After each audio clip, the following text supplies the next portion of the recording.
Assalamualaikum warahmatullahi wabarakatuh.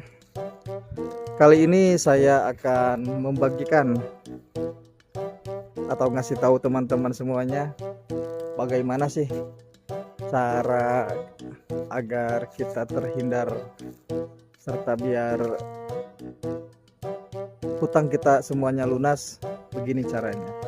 Tapi nanti kalau sudah dikasih tahu caranya, jangan sampai nggak diturutin nih. Pokoknya cara yang paling jitu adalah seperti ini. Kita lihat.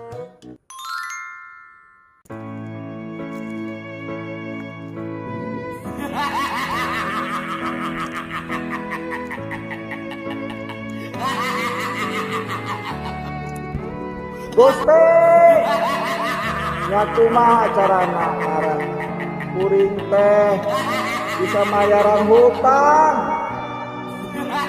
Biar Gusti. Nah, caranya seperti itu. Insya Allah hutang kalian akan lunas. Terus nanti mungkin akan didengar sama Tuhan. Ya, selamat mencoba. Semoga beruntung. Terima kasih. Ciao.